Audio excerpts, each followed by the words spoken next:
After trading for Sam Howell last month, the Seahawks may no longer be in the hunt for a quarterback in the draft. But if John Schneider has the right player available at certain picks, could he pull the trigger? We're going to be diving in some ideal scenarios where the Seahawks could pick a quarterback in the 2024 NFL Draft on our Wednesday edition of Locked On Seahawks.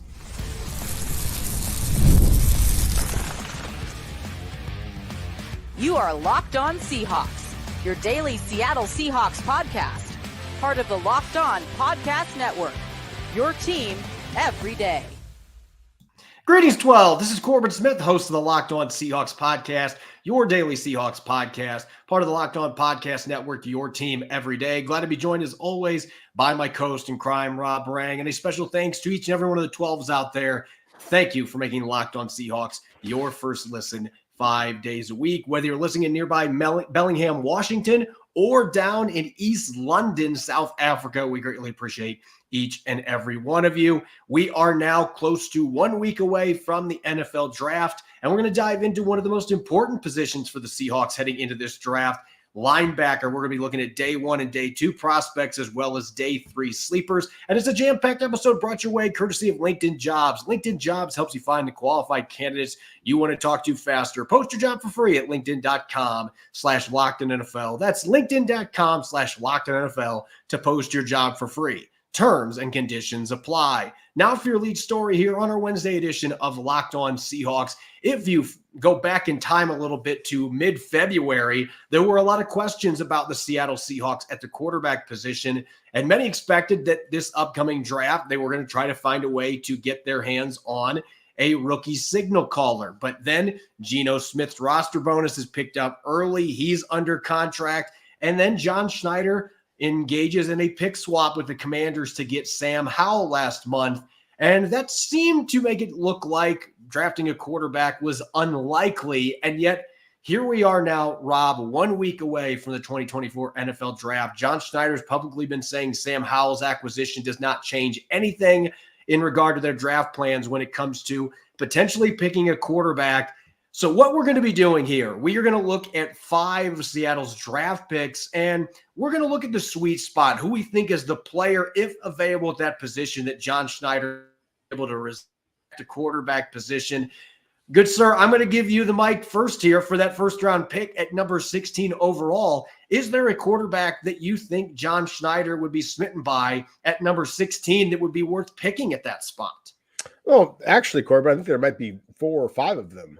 But I think Michael Penix, the quarterback, of course, that had such great success at the University of Washington, of course, with Ryan Grubb as the play caller. I think that if he were available to Seattle at number 16 overall, I think that Ryan Grubb has got to just be kind of, hey, giving a little bit of a shoulder bump to John Schneider, like, look, this guy has unbelievable accuracy from the pocket. You have just built up your offensive line. You brought in a couple of, free agents. You have 2 young, talented offensive tackles. You have the skill positions, are loaded. With the wide receiver, tight end, and running back positions, Michael Penix Jr. could come in and compete for the starting position immediately. And I say that with all due respect to Geno Smith, but I do recognize that just the talent from the pocket that is Michael Penix Jr. I think you can make an argument for any of the other of the 4 quarterbacks that I personally expect to be selected ahead of him: Caleb Williams, Drake May, Jaden Daniels, and JJ McCarthy. But to me, the easy hand-in-glove kind of a fit in this draft class, there's no question about it, is Michael Penix Jr. As much as I love Penix, I still look at 16 with the quarterbacks the Seahawks have on their roster. I still look at 16 being a bit too rich for me. But there is one player, if he managed to fall to number 16, that ironically enough is the guy that beat Michael Penix Jr. in the national championship game. I think JJ McCarthy, and I know there's a lot of Seahawk fans, and I think there's some Washington hate that is bias mixed in here, but JJ McCarthy doesn't have quite as dominant of stats. But if you watch the tape, he's got the arm to make all the throws. He's a really good athlete, doesn't turn the football over very often. He's ran a pro-style offense with Jim Harbaugh. I look at J.J. McCarthy, and those are watching on YouTube messed up on the graphic. It picks number 16. Neither one of those quarterbacks going to be available at pick 81. But at pick number 16, I think if McCarthy fell to that point, this is a guy the Seahawks have already had discussions with in the pre-draft process. I think he would absolutely be in play there at number 16. I don't think he makes it there. I don't think he gets close to making it there. But if he does, I think that creates some intrigue at that spot. Now let's flip to that third round, pick 81, huge gap between the first and third rounder. And Rob, there are some intriguing day 2 quarterbacks, but I think you and I would be in agreement that there is one QB at pick 81, if he's still there, that John Schneider may have a difficult time passing up on, especially since he just met with him last week at the VMAC. Yeah, and that would be South Carolina quarterback Spencer Rattler. Of course, he was one of the most celebrated prep quarterbacks in all of the country just a few years ago when he signed with Oklahoma and Lincoln Riley, and was an All-American and a potential Heisman candidate early in his time with the Sooners. Caleb Williams winds up taking over as the starter there, and Spencer Rattler moves to South Carolina. It is the fact that Spencer Rattler was as successful as he was, even after having some bumps along the way in Norman, Oklahoma, goes to a different type of offense, a different type of, a defensive caliber that he is competing against. Certainly didn't have the skill position talent around him with the Gamecocks that he had in Oklahoma. Those are all reasons why, along with the fact that, again, like I mentioned with Michael Penix, I just see a special accuracy and arm strength talent with Spencer Rattler that would justify Seattle selecting him at number 81 if he was available to them. Yeah, he would be my first selection there, but I actually have 2 quarterbacks that I could see fitting in this window. And so it's fitting that we move to the 4th round where Seattle picks at 102 overall. And the other quarterback that I would consider 81 that I think has the better chance to slip into day 3 is Michael Pratt coming from Tulane. And what I love about this kid, he does not have the most dynamic throwing arm. He is not going to win contests to see how far you can throw the ball downfield. He isn't going to win contests for miles per hour out of the gate. He's not going to be throwing a 98-mile-an-hour fastball. And yet, Rob, he is a really good athlete. This is a guy that ran the football well in his time at Tulane. He brings the leadership intangibles. He throws with great anticipation. He's got more than enough juice in his arm to be able to play in an NFL offense. And I think Pratt has starter potential. This is a guy that elevated Tulane from being one of the worst programs in college football to back-to-back bowl games in the last 2 years. I just think he's got a lot of those intangibles that John Schneider likes. So at pick 102, either one of those 4th rounders, but I would think 102 would be the sweet spot for Michael Pratt, who I could see being a developmental guy that could right away push Sam Howell for the backup job behind Geno Smith. Yeah, he could potentially even push Geno Smith because Michael Pratt is a great deal of accuracy and just grit. To me, as you said, I think I agree with you. I think that he is a future starter in the NFL. And that would be actually one of the reasons why I would kind of push back on that idea, because I think that the Seahawks already feel comfortable with their starter in Geno Smith, feel comfortable with a 24-year-old backup in Sam Howell. So if you do feel comfortable at those 2 positions, then why not just kind of roll the dice with a guy that has elite traits? And that to me is Joe Milton III out of Tennessee, previously at Michigan. And I just see a guy that has just such size, such arm strength, such athletic ability. He is nowhere near as polished as, say, a Michael Pratt. That's why that I personally have Michael Pratt as a higher rated quarterback. But again, if you are looking to develop somebody, and I would like to think that's why Seattle brought in a Ryan Grubb, then maybe you just roll the dice and say, look, we think that this guy has the ability after a couple of years to perhaps be a superstar, not just a starter, but an absolute superstar. That's why I think that Joe Milton III would be somebody that the Huskies, or excuse me, the Seahawks might be looking to acquire on day 3. Let's look at the 2 late round picks. The Seahawks have 2 6th rounders, so we're going to go with pick number 179, their first 6th rounder, and then pick 235 in the 7th round. Real quick, the 2 quarterbacks that I've got as sweet spot picks in those spots, Jordan Travis from Florida State, if he didn't injure his leg at the end of last season, we might be having a different conversation. He might have been mentioned earlier in this conversation, but he's just now getting back on the field, throwing the football. I have some questions about his arm slot. It's really low, and I worry about passes getting swatted away. He's not a big guy to begin with, but he ran 21 times into the end zone the last 3 years. He's a really good dual threat quarterback. Now he's back healthy. Didn't turn the ball over very much. Just 2 picks last year, 7 interceptions the last couple of years. So I think 6th round, there's still potential to be a starter there, but his stock has been hit because of that injury. And then in the 7th round, that's where you roll the dice on guys. I'm going with Jason Bean from Kansas. He wasn't even supposed to play for the Jayhawks last year, but Jaden Daniels, not Jaden Daniels, but the Daniels kid for Kansas got hurt, and Jason Bean, all he did is go in and throw 17 touchdowns, almost 11 yards per attempt. This guy can throw the ball downfield extremely well.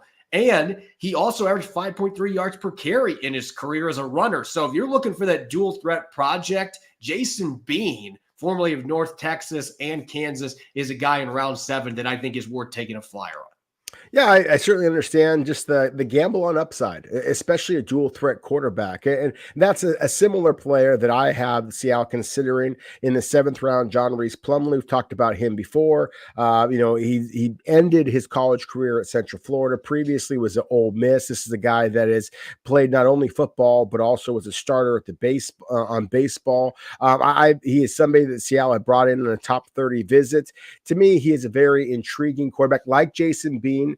John Reese Plumlee was not invited to the combine, so these truly are sleepers. I'm going to switch off and talk about a guy in the 6th round, Corbin, that is not a sleeper, considering that he had a great deal of success this past season at Notre Dame, previously at Wake Forest, and you're talking about a 4-year starter in Sam Hartman. I like the accuracy down the field, the intangibles that he possesses, similar to the argument that you made a couple of moments ago about Michael Pratt. I really think that Sam Hartman in the 6th round could be a steal because I see some starting caliber traits that he possesses. And so that, again, at that point in the draft in the 6th round, I think that somebody is going to wind up getting a player who's going to wind up playing in the NFL, whether he be a starter or whether he be a backup. Sam Hartman is going to be in the NFL for the next 5-6 years. At that point in the draft, that's a steal. We're going to shift from quarterback to the quarterback of the defense. We're going to be looking at day 1 and day 2 linebackers as we continue our 2024 NFL draft preview. Don't go away. You're listening to the Wednesday edition of Locked On Seahawks. This episode is brought your way by LinkedIn. When you're hiring for your small business, you want to have as many top-tier candidates as possible to interview. That's why you have to check out LinkedIn Jobs. LinkedIn Jobs has the tools to help find the right professionals for your team faster and for free. Now that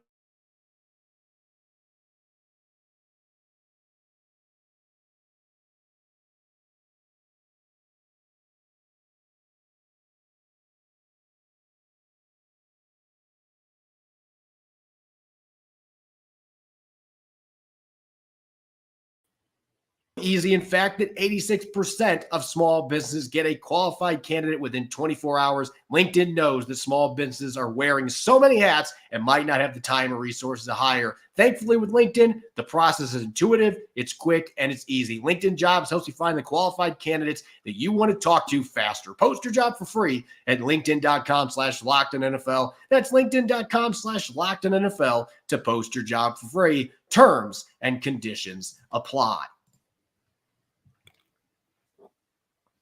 You're listening to the Wednesday edition of Locked On Seahawks. This is your host, Corbin Smith. Glad to be joined, as always, by my co-host in crime, Rob Rang. And a special thanks to all the 12s out there. Thanks for tuning in and making Locked On Seahawks your first listen 5 days a week. We greatly appreciate it. Continuing our 2024 NFL Draft preview, we're going from quarterbacks to quarterbacks of the defense, the inside linebacker position. And there's been a lot of change already for the Seahawks. Out is Bobby Wagner. Out is Jordan Brooks.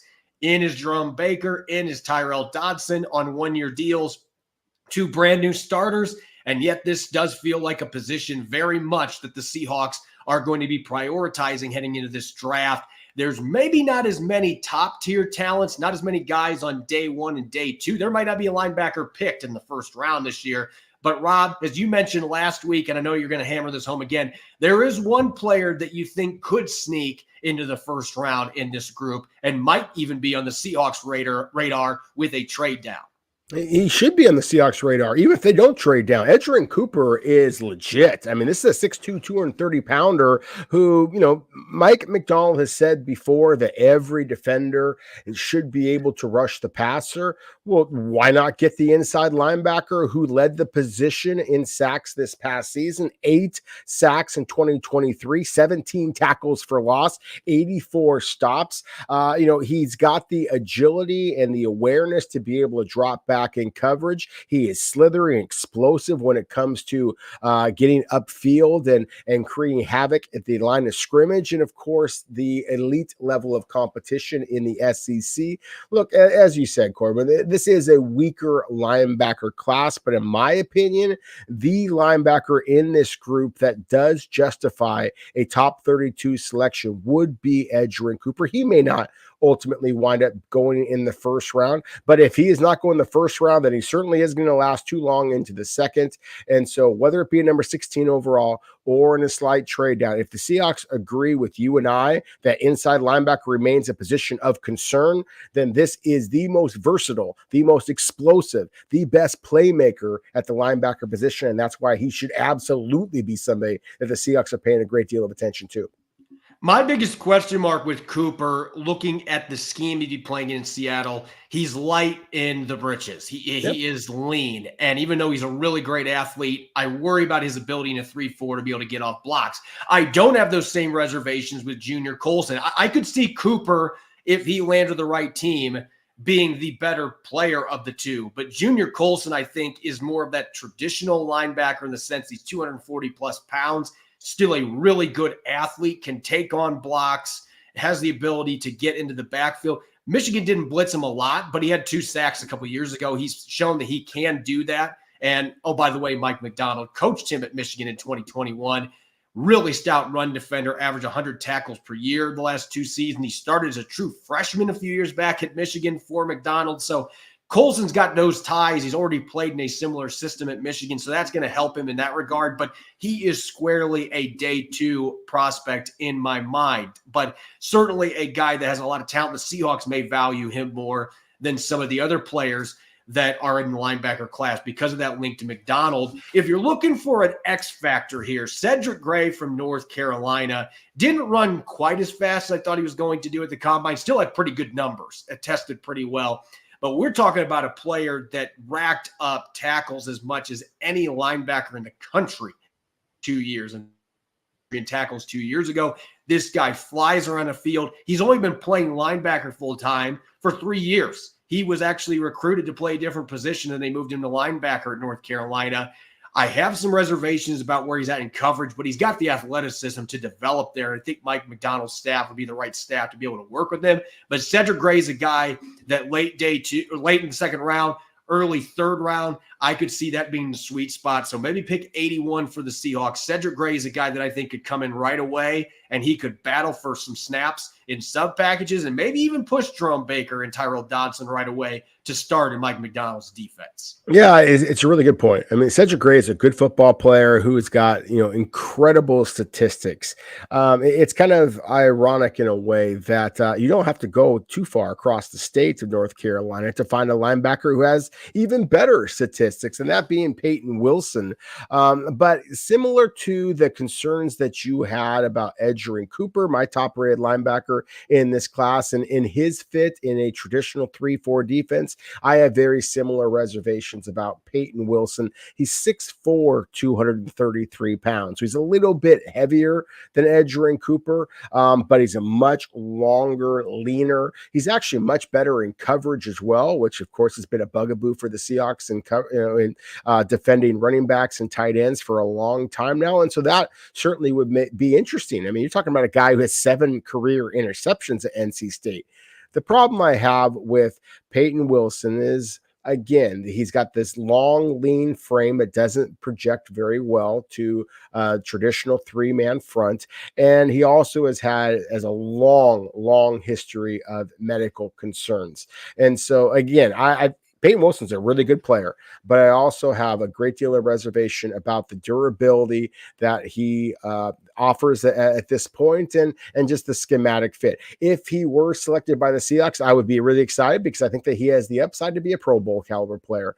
I just don't think that he is as good near the line of scrimmage as he is playing back. And frankly, given the fact that the Seahawks finished 31st in the NFL a season ago and a variety of different run defense categories, they've got to get stouter, not sleeker in terms of defense, in my opinion.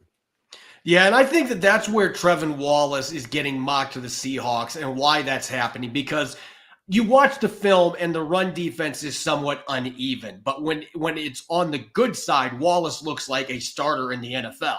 He has plays that look that caliber, but the consistency has not been there. I actually have an early 4th round grade on him. I see him as a day 3 prospect. So why are we talking about him on day 2? Because that's where I expect he's going to go. And this linebacker class is part of it. I mean, we're talking about another player that is in the high 230s, low 240s for weight. So he's got more of that traditional linebacker build. There's some blitzing ability. He can make a ton of plays in the backfield. There's more missed tackles than I would like to see, but that goes back to the consistency thing. This is a player coming from SEC competition that if you can get the right coaches, this is kind of the polar opposite when we're talking about Peyton Wilson, where you're like, oh, the scheme, I'm not sure it's a fit.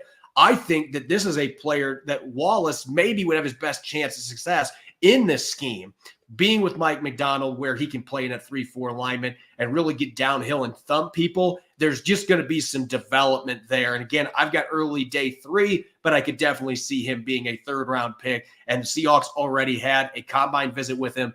They met with him at the Senior Bowl. So he is very much on the radar. Yeah, he is on the radar. And I think another linebacker's got to be on every club's radar, just considering the NFL bloodlines and the fact that he was a 2-time All-American at Clemson, and that's Jeremiah Trotter Jr.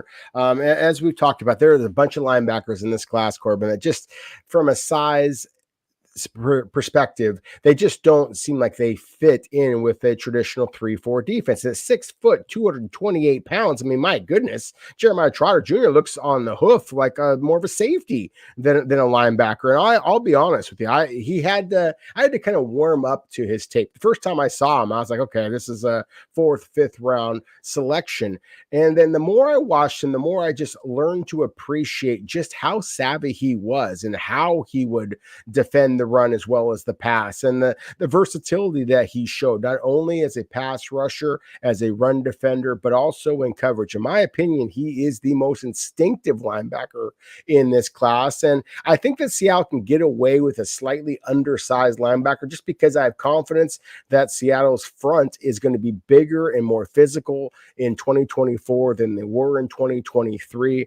Whether he winds up with the Seahawks or a club that uses a 4-man front, I really believe that of the day 2 linebackers, and that's of course what we're talking about here and where I expect Jeremiah Trotter Jr. to wind up being selected, I do expect that he will wind up being the most immediate impact linebacker of this year's rookie class. When we come back, we're going to look at some day 3 sleepers. This is not a deep class at linebacker, and yet there could be some talent to find in the 4th through 7th round. We're going to look at 6 sleepers at the off-ball linebacker position. Don't go away. You're listening to the Wednesday edition of Locked On Seahawks.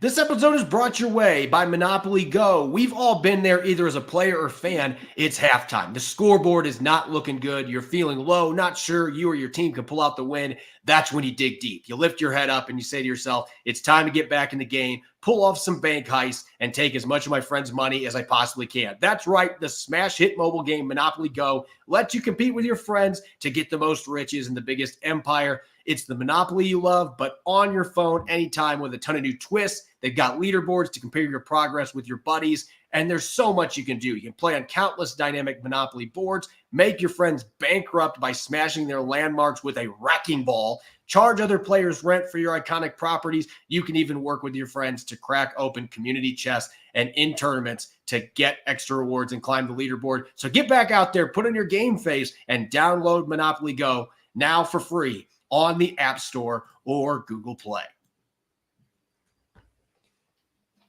You're listening to the Wednesday edition of Locked On Seahawks. I'm your host, Corbin Smith. Glad to be joined as always by my co-host in crime, Rob Rang. And a special thanks to each and every one of the 12s out there. Thank you for making Locked On Seahawks your first listen 5 days a week. We appreciate it. Make sure to go check out Locked On Sports today on YouTube. We've got our annual 32-pick first-round mock draft from Locked On hosts. We've got scouts. We've got experts from the network breaking down every selection.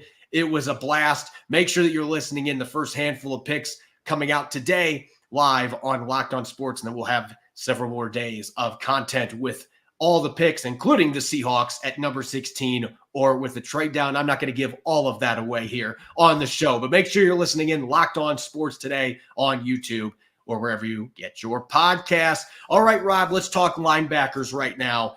This is a position group that, as we've talked about throughout the past few weeks, it's not deep. There's not a lot of blue chip talent. You might have one first round pick in the group, but most likely it's going to be day 2 before you hear a linebacker's name called. And there's not a lot of players after you get out of the first 3 rounds. With that said, the more that I've looked into this class, I have been able to find some guys that I think are going to last till day 3 that could be really exciting fits for Mike Macdonald's defense in Seattle. I know there's a few guys that check off those boxes for you as well. Yeah, no question about it. A couple of guys from the Big Ten that Mike Macdonald's going to be very, very familiar with. I'm going to start off actually with one of their arch rivals, and that being Tommy Eichenberg of Ohio State. Some would say the Ohio State. 6'2", 233-pound redshirt senior. Again, with the NFL bloodlines, like as I mentioned before with Jeremiah Trotter, Tommy Eichenberg's older brother, Liam Eichenberg, is offensive lineman previously at Notre Dame, is now as a starter, I believe, at the center position for the Miami Dolphins.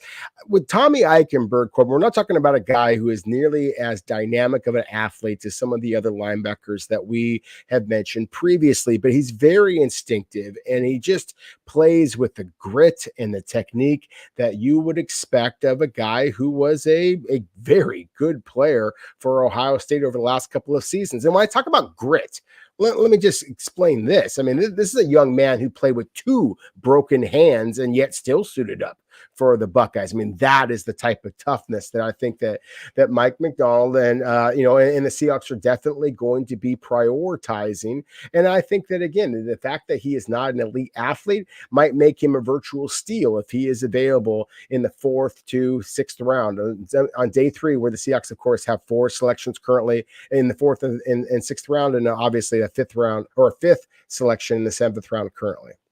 Let's go to Longhorn country, shall we? I mean, I feel like we've talked about a lot of Longhorns because they were a playoff team last year, and there's a lot of NFL talent coming from Texas. And one name that I don't feel like is getting talked about enough off of that team is Jalen Ford, the playmaking linebacker. I think he's probably going to go in the 4th to 5th round range. And the biggest reason why is he's not big. We are talking about a linebacker that is probably going to play under 230 pounds, and he's kind of tall. So he's one of those lean linebackers. And yet you turn on the film, Rob, and you actually see a lot of the characteristics we've mentioned that you want to see from guys that play in a 3-4. At times, he's almost reckless with the way that he goes into blockers and his coverage skills. He gave up some big plays, but he had 6 interceptions the last 2 years, including 4 of them in the 2022 season. So he's got playmaking ability in coverage.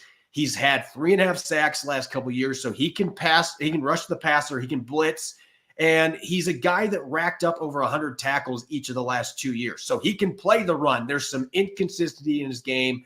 Some may have some questions about how he's going to hold up physically at his size, but I think on early day 3 that this could be one of those gems that comes in and says, hey, Tyrell Dodson and Jerome Baker, I played in the Big 12 and I played in the playoff. I can come in and compete right away with you guys. And I don't think he's going to be intimidated. He's actually one of my favorite day 3 prospects. No, he's a very good prospect. He is one of the more intriguing guys. I'll mention another one that, again, a lot of the Seahawks coaches are going to be very familiar with, and that is Edufuan Olufosio. This is a guy, 6'1", 236 pounds. He actually checked in a little bit heavier than I anticipated. And maybe it's because the one thing that has always stood out to me with Olufosio has just been his athletic ability. I mean, he is cat quick in terms of his lateral agility, his straight line speed. I always thought that he was more of a finesse linebacker, frankly, up until this season, where he became a Butkus Award finalist, a first team all Pac-12 player, and really one of the unsung heroes to Washington's, ascent to the national championship game. And I just think that he is a player that has had some durability issues earlier in his career, but the fact that he played as well as he did this past season, it'd be a fun story, certainly, but he's also a story that I think could wind up becoming a starter in the NFL. And so, look, I mean, all of the excitement about the local prospect, it would be fun. The fact that he is from Anchorage, Alaska, and all that, yeah, that's great.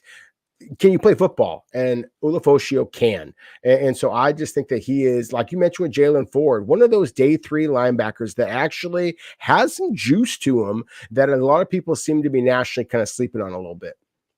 I want to switch over to a couple smaller schools, and we talk about this day in and day out during the pre-draft process. When you're talking fourth round through the seventh round, you're looking for players that have traits. You're not going to be bringing in blue chip talent in those rounds. Every once in a while that happens and somebody slips through the cracks. But typically you're bringing in players that you're like, look, you've got a couple of traits that could be worthy of starting in the NFL. If we can develop the rest of your game, maybe you can start for us. And there are two linebackers in this class coming from non-Power 5 schools. Tyrese Knight, we've talked about extensively in the show. He had a top 30 with the Seahawks. He's 233 pounds. He actually weighed in the 240s during the season. That's what I expect he's going to play at in the NFL. I think he got a little trimmer to test for the combine, but this is a guy that has the size where he's been able to play outside and inside linebacker.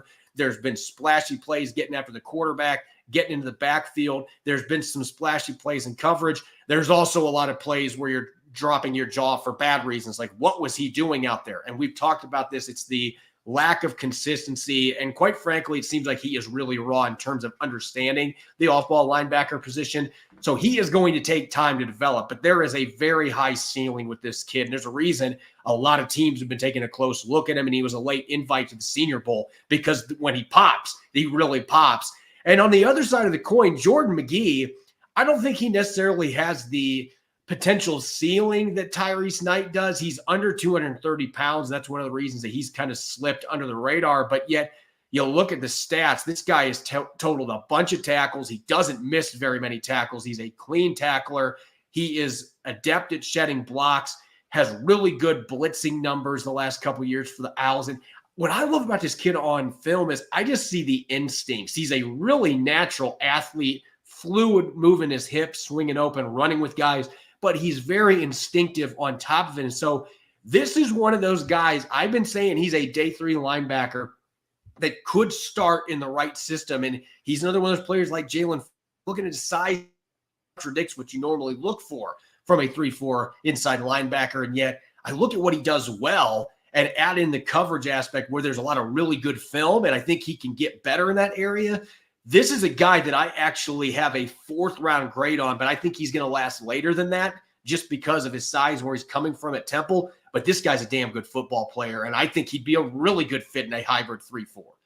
No, I agree. To me, he is one of the more intriguing linebacker. Actually, both the players that you just mentioned are really intriguing. I'll kind of go the exact opposite, Corbin. You mentioned two players from non-Power 5 schools. I'll mention a school that is pretty popular and is a pretty successful. That'd be the national champion Michigan Wolverines, and one that Mike McDonald's going to know very well. And Michael Barrett. I mean, talking about a guy who's 5'11" and 233 pounds. So he is shorter. He is stockier than what some of the other linebackers that we have mentioned, but he's also very instinctive, very physical, very reliable. It was a consistent player for Michigan over the last several seasons. one of the reasons why you're not hearing more about him is I just mentioned the size speed aspect of it. In terms of the size and speed, 4.70 seconds, fairly pedestrian time when we're talking about this elite linebacker, the elite linebacker prospects out there. He also didn't have eye-popping statistics, but for all of the negatives out there that people want to mention, you just kind of forget that Michigan was so loaded on defense that it was very difficult to have anybody produce any kind of significant numbers for them at the linebacker position. But I just see a guy who just plays his ass off. He could be a coach on the field for Mike McDonald. And I think that the special teams element is something that we haven't talked about enough here. The Seahawks don't have depth at the linebacker position right now, at least not a lot of guys that have played significant special teams. And so that might be something that Seattle is looking for on day 3, is somebody that certainly can push a Tyrell Dodson or Jerome Baker, no question about it, but also be backups that can also excel on special teams. And that is one of the areas that I really think that Michael Barrett could be helpful for the Seahawks. So again, not a future superstar, but a guy that can make a living in the NFL for a long time because of his toughness, because of his instincts, and because of his ability to play both towards the line of scrimmage as well as dropping back into coverage. Yeah, most of the players we just talked about for day 3, I think you can install on a number of special teams units on day 1, and you are going to get quality play. In fact, I would say all these guys. I think Tyrese Knight, if you just tell him, get downfield with your hair on fire and tackle somebody, he's going to be really darn good. And I think the potential's there on defense. A number of these guys have already played special teams. So a lot of different body types, some different skill sets, but there's a number of guys that really fit this 3-4 scheme, and there's some players that have a lot of the traits that you maybe have more questions about whether they're going to fit Mike McDonald's scheme, but that adds intrigue at a position where we absolutely expect the Seahawks to draft at least one player in the draft next week. As always, you can follow me on X and Threads at Corbin Smith NFL. You can follow Rob at Rob Rang. Make sure to subscribe to Locked On Seahawks on YouTube and wherever you listen to your podcast to make sure you don't miss a single episode. Coming up tomorrow, finally going to tackle your questions on our weekly mailbag segment and going to be switching back over to offense, checking out some tight ends to watch in this upcoming draft. You won't want to miss it. Enjoy the rest of your Wednesday. Go Hawks.